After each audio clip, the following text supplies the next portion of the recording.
Untuk mengetahui lebih lanjut mengenai mutasi virus corona baru yang ditemukan di Surabaya, kita sudah bersama pakar biomolekuler Universitas Airlangga, Ninyoman Tripuspaningsih. Selamat malam, Bu Nyoman.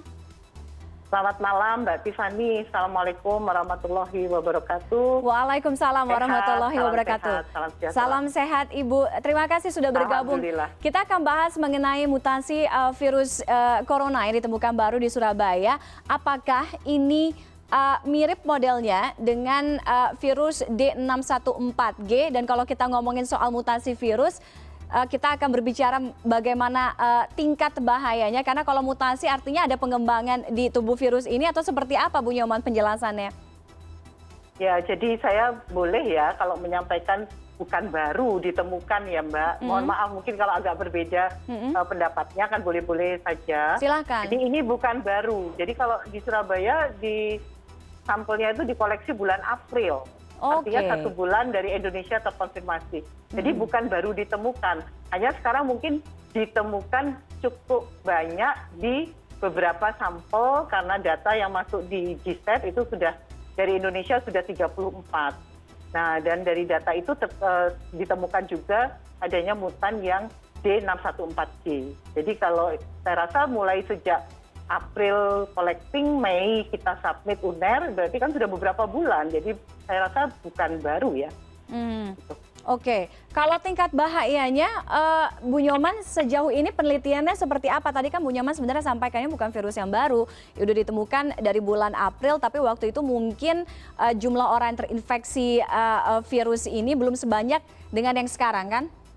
Belum diketahui. Artinya kalau dari tingkat internasional itu pada waktu itu sudah sekitar 30 ribuan ya bulan-bulan Juni.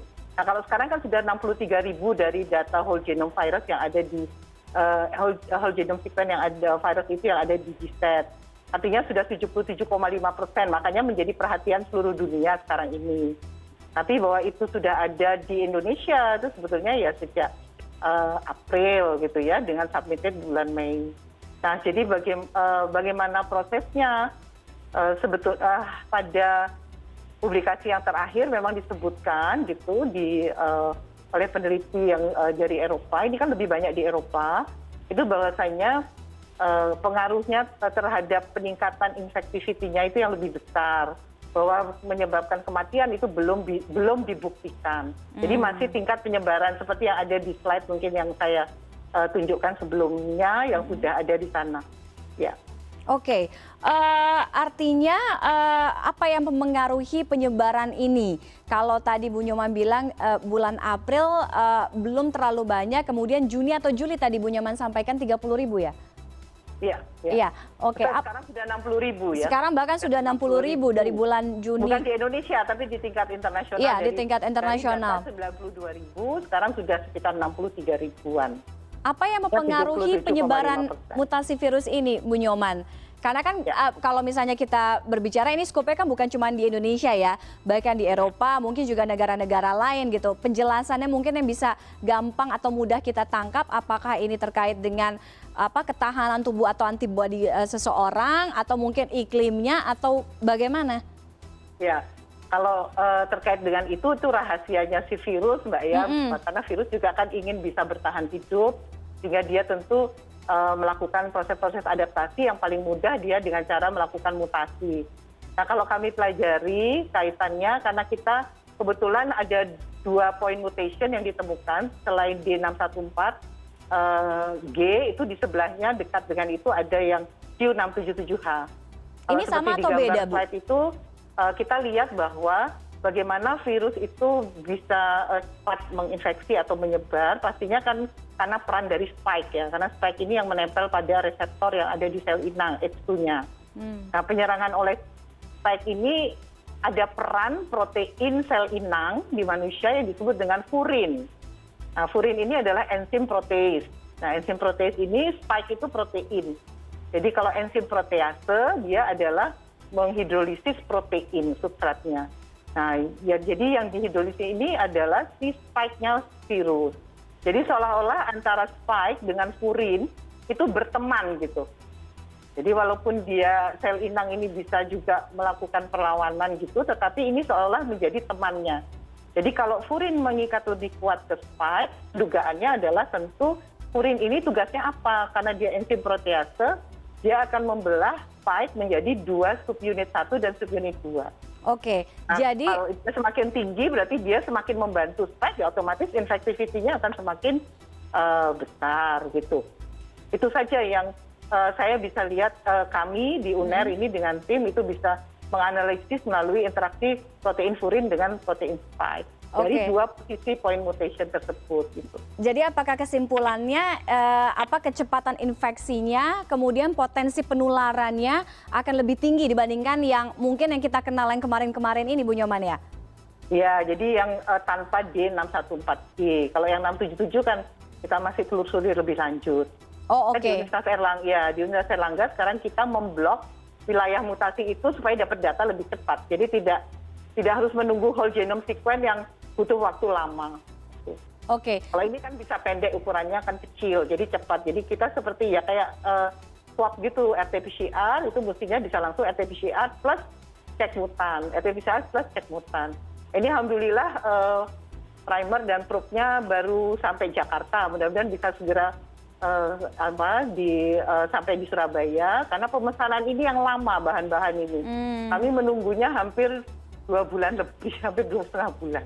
Baru berita baik sudah sampai Jakarta. Kalau ini bisa sampai, tentu ini kami juga senang sekali kalau bisa membantu wilayah-wilayah lain untuk ngecek ini karena akan cepat kan pendek. Cukup kita blok mutasinya aja, ukurannya tidak sampai lebih dari 200 pasang basa. Hanya ngeblok daerah 614, 677, ya sekitarnya itu kita ambil.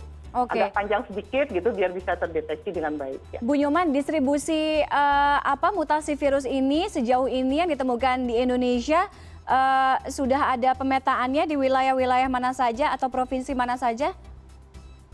Sementara data yang ada di GSET, pastinya kami bisa memetakan setelah ada data itu masuk ke GSET ya. Karena kan di sana database, data banknya di situ untuk whole genome sequence dari virus ini. Nah, kita punya baru 34 data, kemudian dari 34 itu yang whole genome itu kalau tidak salah sekitar 21 atau 24, saya lupa kalau sekarang tambah terus. Itu kalau kemarin nambah 1, dari 33, 34, dari 34 ada sekitar 21 yang whole genome, dari 21 yang positif ada mutan itu sekitar 9. Nah, 9 itu 2 Surabaya, di Jogja juga Gajah Mada juga menemukan, LIPI juga kalau nggak salah ada 4 atau sekitar, malah agak banyak ini LIPI menemukan daerah mutan itu. Dan Jawa Tengah, berarti Jawa Barat sudah ada, itu kodenya macam-macam di situ, ada LIPI, ada YO, ada berbagai itu kan kode-kode sesuai dengan siapa yang mensubmit data itu. Kalau kami di UNER kan ITD kita kodenya. Terus EJ is Java. Jadi Surabaya 2, Jawa Tengah sudah ketemu 2 juga, Gajah Mada, kemudian LIPI agak banyak ini malah Jawa Barat. Nah artinya 9 itu tersebar di Jawa Timur, Tengah, Barat. Nah wilayah lain Indonesia akan kita ketahui kalau kita sudah blok ini nanti, reagen datang, kita akan coba tes dari sampel-sampel yang sudah pernah dilakukan RT-PCR sebelumnya untuk swab. Gitu. Terakhir Bu Nyoman, temuan mutasi virus ini apakah akan berdampak pada vaksinasi yang sekarang sedang dikembangkan? Nah, posisi mutasinya itu sebetulnya di spike itu adalah tidak di daerah RBD, tapi di loop gitu ya, tapi ini dekat sekali dengan cleavage site dari si furin ya. Dan energi binding energi juga sudah kita cek gitu terhadap furin terhadap ini. Apakah pengaruh juga terhadap desain vaksin? Nah, kebetulan karena kami dapatnya data ini sudah bulan Mei, koleksi April dan analisis selesai Mei, kami mendesain mutan ini juga sebagai salah satu kandidat pembanding untuk desain vaksin kami yang berbasis DNA. Jadi kita pakai spike-nya, wild-nya yang dari Wuhan, mutan yang kita dapatkan Surabaya, kita desain dan juga kita mendesain RBD-nya. Di reseptor binding domain. Jadi ada 3 desain ini, kemudian nanti yang ketiga ini tentu kita akan bandingkan efektivitasnya bagaimana terhadap sistem imun yang nanti diberikan oleh dalam percobaan lanjutannya. Jadi kami ini kan tim besar di UNER, Mbak. Jadi ada farmasis, ada virologis, ada kemudian juga para dokter, tentu yang di bidang medis di rumah sakit juga, terus kami para peneliti biomolecular engineering. Jadi kita bergabung, tentu kami tugasnya adalah di ranah desain awal, kajian awal, karena kita kan belajarnya ke arah molekulernya. Baru nanti lanjutannya ke virologis, kemudian ke para dokter, ke rumah sakit dan sebagainya. Jadi ini memang tim lengkap di Universitas Airlangga. Oke, Bu Nyoman, singkat, saya terakhir juga penasaran, singkat saja, kalau kemarin virus yang ditemukan ketika seseorang terinfeksi positif gitu ya, virus ini kan ada gejala-gejala yang simptom-simptom yang umum kan, apa demam, kemudian batuk, flu dan sebagainya, walaupun mungkin nggak semuanya kan merasakan hal ini. Dengan adanya mutasi virus ini, apakah juga akan muncul simptom yang sama? Nanti saya jawab kalau kita sudah punya data cukup banyak. Kalau data yang satu ini kami sudah tracing terhadap pasiennya ini dari mana. Kan yang 2 tadi 614 dan 677. Tapi karena datanya baru 1 yang punya 2 point mutation, tentu kami belum istilahnya belum punya kewenangan untuk menyampaikan 1 dari sekian puluh ribu, itu rasanya belum terlalu valid.